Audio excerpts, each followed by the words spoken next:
On today's show, With the Bucks and Knicks in London, we discussed the possibility of the NBA expanding to Europe.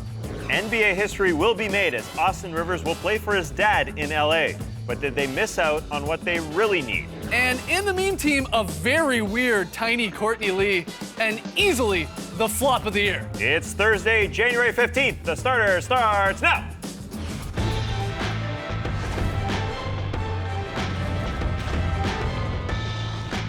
Good evening, sweet world, and welcome to The Starters. Whether you're listening to the podcast or catching us on NBA TV tonight, we're very, very happy to have you. I'm J.E. Skeets, and alongside me, as always, is Tass Mellis. Thanks for joining us, folks. To my right, Starters blog editor Trey Kirby. Cheerio! Cheerio! And finally, the international man of mystery, Lee Ellis. Friend. Lily. All right, fun show for you here this evening. We're going to get to the meme team, and we'll talk about a few of the minor trades that we've had over the last week, and one particular today. But we're starting with, of course, the Bucks and Knicks in London.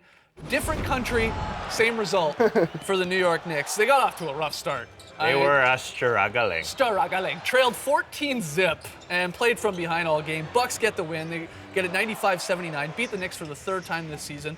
Milwaukee improves to 21-19 now. Great record for them, of course, being the worst team in the league there last year, record-wise. The Knicks, 16th straight consecutive loss. That's a franchise record, and they're now 5-36. Can we give them an excuse? Let's give them an excuse. Melo missing 6 games, then having 8 turnovers in this one. It felt a little like LeBron coming back after 9 games. I mean, Melo, LeBron, slightly different, but that they weren't in sync.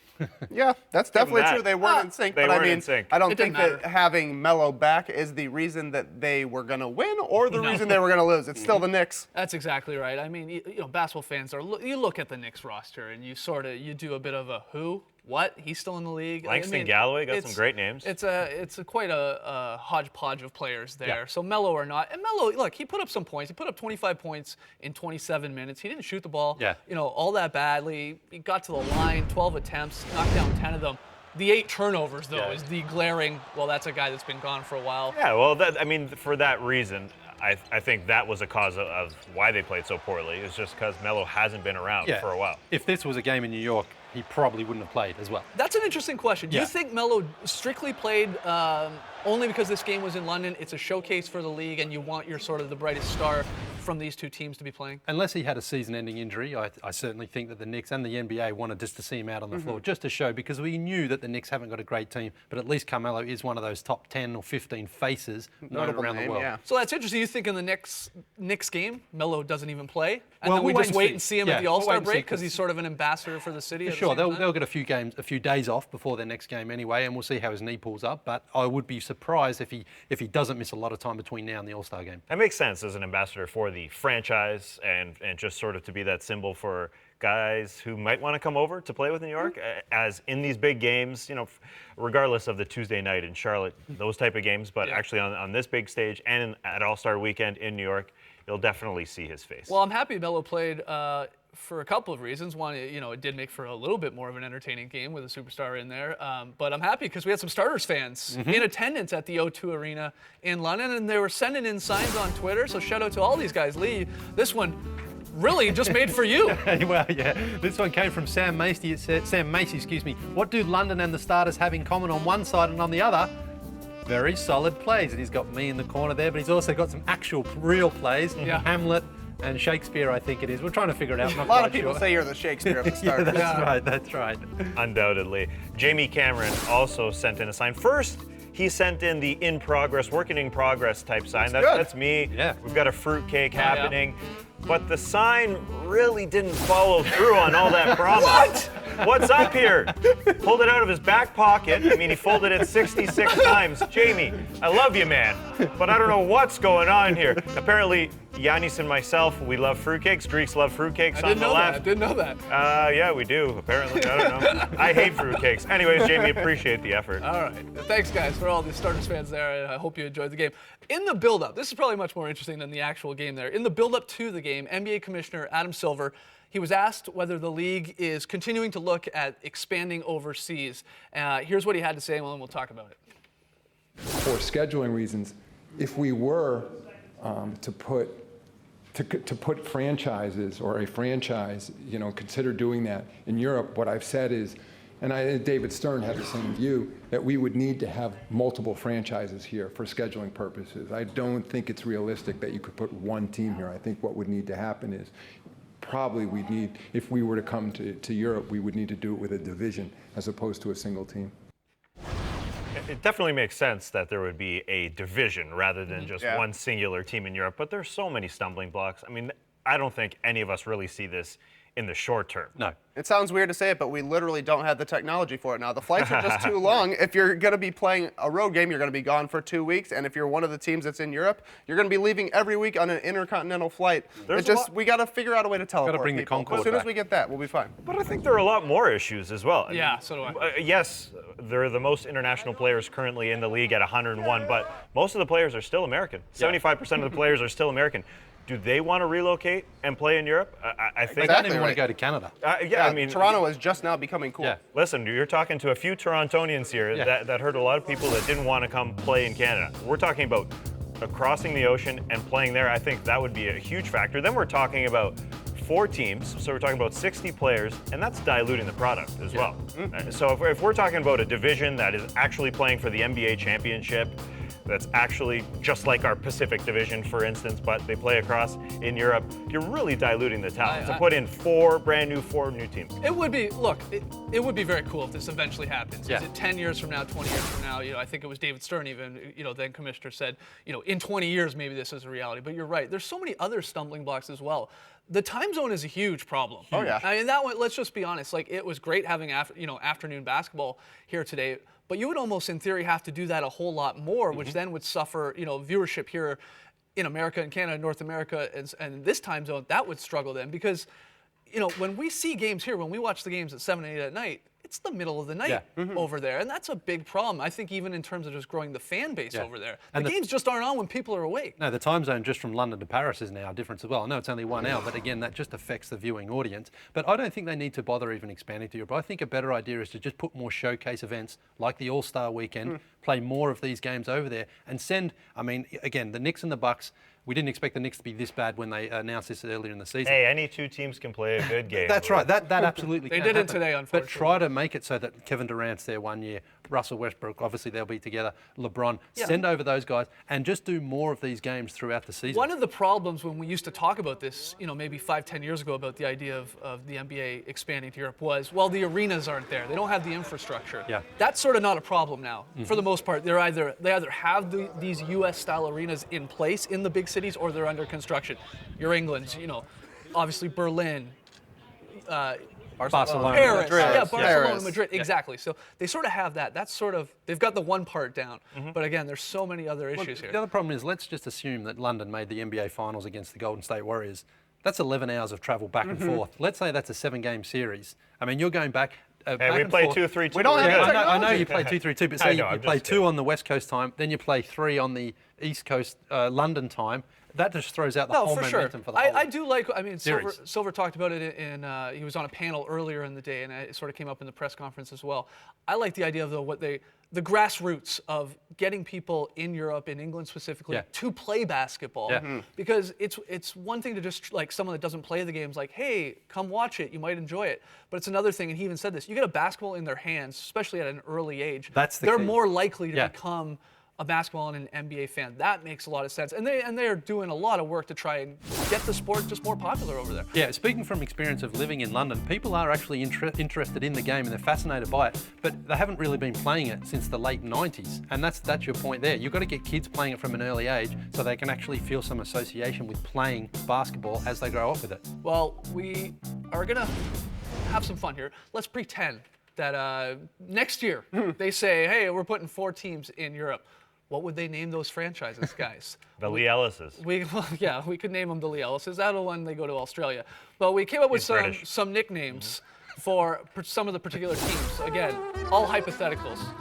And we want to hear from you. Jump on Twitter. I'm sure you have better ones than these. Hashtag the starters. The Paris Towers, that's obvious. Somebody has to name their team the Towers. It's a great NBA team name. Toronto, back in the day, before they went Jurassic Park. It was on the short list. You see there the Madrid Toreadors, I believe I'm saying that right. The Bullfighters. Yes. Which would be great when Madrid played Chicago. for not for the Bulls, Not for but the Bulls. Madrid. Yeah, Not for for sure. the Bulls, but for Madrid. London, the London Werewolves. I like that we would have the Timberwolves and the Werewolves. And they got a Like built-in Scrappy-Doo. theme song. He's a little too cartoonish. Trey put this together. Is that Hey, we don't want to scare the kids away. This is for the kids. No, you're guys. right. You're right. It's a friendly werewolf. They'll rip your lungs out, And Jim. my favorite, if we had a team in Germany, probably in Berlin, the Berlin Brats.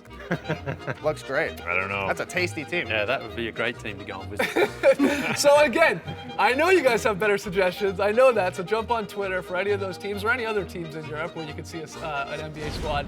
Let us know what you would call them. All right, we got lots more to get to on tonight's show. We're gonna take a quick break, but after the jump, we're gonna show you the greatest flop of the season, maybe of all time. I wish Greg Popovich dropped the Macho Man elbow on him right there. It's so good.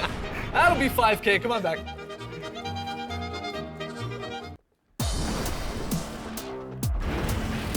Welcome back to The Starters. Every Thursday, the four of us scour the internet to try and find you the weird and wacky moments from the past 7 days. We call it the meme team. It's just like the Dream Team, except worse. I don't know why this isn't number one. Trevor Booker's crazy tip shot. I mean, we've talked about it. We've done it ourselves, so maybe that's why it's at number 5. But it is It's a good week for the sensational. meme team, man. It is a very good week. It really came together the last 24 hours. The no-looker Booker. Trevor Booker asked on the internet what I should name it. We've got it for you. It's the no-looker Booker. It's beautiful stuff, Trevor. Easy. We made it happen here in the studio. Skeets bang one home. You know what? The shot's too easy. Yeah, It's all too in easy. the park. Take it off the list. Anyone could do this.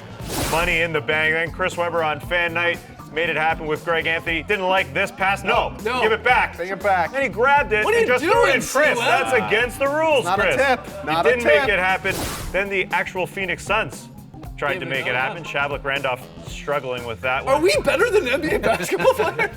They actually ran across the floor. No, I think we're cheaped better. out. Oh, that's a bomb. Oh, yeah. Shavlik Shav Randolph dog. with the bomb. No look a Booker wedgie next. At number 4, check this guy out on the left. He really, really wants to take a selfie with James Harden.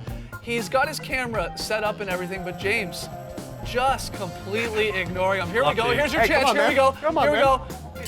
Nothing. Wait, he sort of got it. Not bad. Sort That's of good got stuff. Looks like James Harden's looking. At number 3, Andrew Wiggins into the lane and scores. But check the replay. Check how he scored. He actually blocked his own face and tossed it in. That's the no-looker Booker. Oh, yeah. No You're look going to be in shots the are slam huge dunk this week. contest. You're going to make it happen a la D Brown, just like that. At number 2, Hornets guard PJ Hairston with the worst / best flop of the season. Check the replay on this. He thinks about it. Goes down right in front of Pop. He spins his body the opposite way that he's actually falling, too. He It's also, awesome. he also weighs 50 more pounds than Tony Parker. Honestly, Yeah, but Tony's known for his amazing balance. it's crazy. At number 1, there are random things all over the internet. This from the Memphis Grizzlies can definitely be classified as random. Here is Tiny Courtney Lee. What's up, Tiny Lee? You are, man. You're huge. Hey, man, check out that basketball over there. That thing's huge. You're right. Way too huge for you. I mean, how am I supposed to dribble that thing? It's huge. Right again. You're the best. I love you, Tiny Lee. I love you too, Big Lee. Now, we were inspired. We needed to replicate that weirdness. We've got our own Lee. Here is Tiny Lee Ellis. Yeah.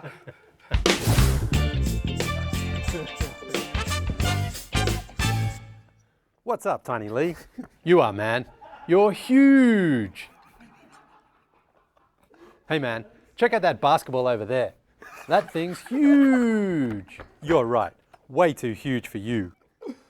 I mean, how am I supposed to dribble that thing? It's huge. Right again.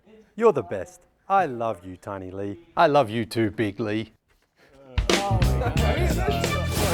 This show is regularly weird, but that was really, really weird. Oscar-winning performance. Yeah. Did you get a nomination this morning? Just missed out, but I was in too late for it. Amazing. Maybe I next like year. your point. All right, let's unleash the unicorn.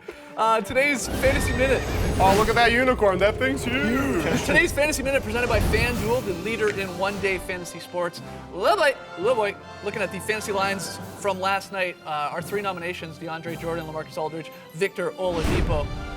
Apologies to James Harden. Had a great line, but a lot of turnovers there, James. DeAndre, though, 17 points. This is an interesting line. 8 of 8 from the floor, so he didn't miss a shot. 1 of 2 at the line, not bad for him. And 18 rebounds, 1 block, 0 turnovers. So a weird line, but 17, 18 there, pretty good. LaMarcus Aldridge, number 2, a little late.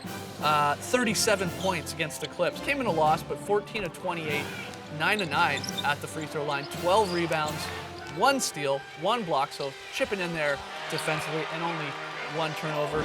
But the Wool Boy for Wednesday night goes to Victor Oladipo against the Rockets. The Magic picking up a really impressive win. 32 points on 12 of 19 shooting, 5 of 6 at the line. He hit 3 threes. That always helps with the Wool Boy. 6 boards, 6 assists, 3 steals, and only 3 turnovers. And yeah, the 360 dunk. It's always going to help your case in the Wool Boy. So there you go. Congrats to Oladipo. We'll get your award in the mail. Got to take a break. When we return, Austin Rivers is about to make NBA history, and we'll explain how after the jump. Come on back. You're watching The Starters with Tiny Lee Ellis.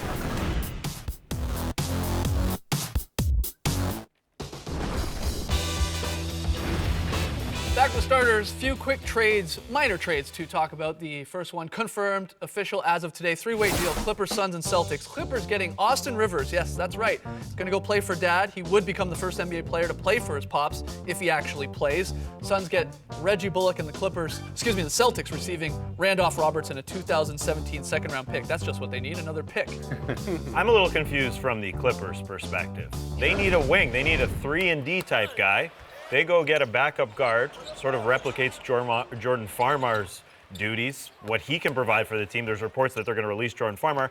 They give away Reggie Bullock, who's not a very well-known name in the NBA, but they really have nobody to trade away to get a 3-and-D type guy. Yeah. So they basically duplicate their parts for absolutely no reason. And they basically don't have a backup small forward right now. And like you were saying, their starting small forward is a place where people thought they could upgrade. This is a pretty weird trade, but it seems like a dad wants to have his son play for him sort of deal. Hey, Family first. That's right. That's right. We're making history Going to here. relive his career, revive his career, I should say. Both. Start his career. Yeah. Earlier in the week, we had another little minor trade. It was with the Celtics and the Nuggets. Celtics, man, they're busy. Danny Ainge is busy. The Nuggets traded Nate Robinson to the Celtics for Jameer Nelson. I understand sort of Boston's plan with this. It's very likely that Nate Rob is going to be bought out, save some cash there. Could be a Clipper. Yeah, little confused with the Nuggets sort of reasoning. What am I really missing here? Why are the Nuggets going to get a Jameer Nelson? I don't know if it's necessarily a Jameer Nelson thing, though I do think that he's going to give a little stability to the Nuggets' backup point guard because Nate Robinson isn't the kind of guy who sticks on teams for too long. He hasn't played on the same team for 2 full seasons since 2010. Probably Brian Shaw just got tired of having Nate Rob around, and Jameer Nelson is a professional guy who's going to come in and play okay minutes for you as a backup. The thing about Nate Robinson, you saw when he played for the Bulls against the Brooklyn Nets in the playoffs, he's capable of doing some Oh, great yeah. things. But the problem is he hits a few shots and then he just gets all caught up in his own game and he starts taking wild shots, and it really has cost him through his career. Now, it looks like we're getting reports here. It looks like it's almost confirmed that Nate Robinson's going to leave the Boston Celtics, be waived, and it feels like Doc Rivers might go get him as well. Another point guard? Doc loves getting guys who are fantastic. A few years ago, back when he was a coach in the Eastern Conference, Hedo Turkoglu, Danny Granger last year, Sasha Vujacic last year, Antoine Jameson, Big Baby, the list goes on and on. They signed Dante Jones to be their sort of wing guy as a 10-day, but I'm really confused as to why they don't upgrade that 3 spot. It's very, very Great confusing.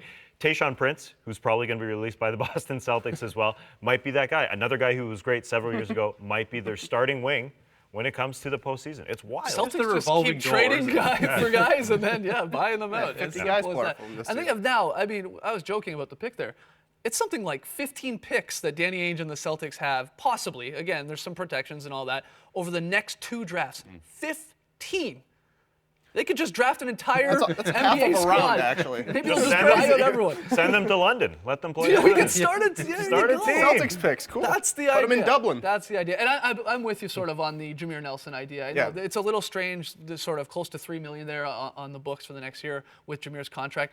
But it seems to be like Brian Shaw's like, let's just get a veteran guy in here. Yeah. Especially at that point guard position. You're fine with Ty Lawson, but Eric Green then is there. Mm-hmm. It's nice to have sort of that steady hand that you can just rely on. And It not that seems like a Jameer's Brian been Shaw great. type guy, Yeah, right? yeah, that's As exactly- opposed to Nate Robinson, who isn't. It's honestly, it sort of becomes like an assistant coach. Sure. To, Yeah, to for some sure. extent, because Jameer's been around a long time, has had success, and has been well respected wherever he has played. A lot of that, of course, with the Magic. So there you go. 2 minor deals. Got to take one more break. When we return, we'll have the results from last night's pick and payoff contest. And Lee, very solid play other night. Please get Tiny Lee. Get Tiny Lee Ellis to not do the very. available. He's not available. Thumbs are too small.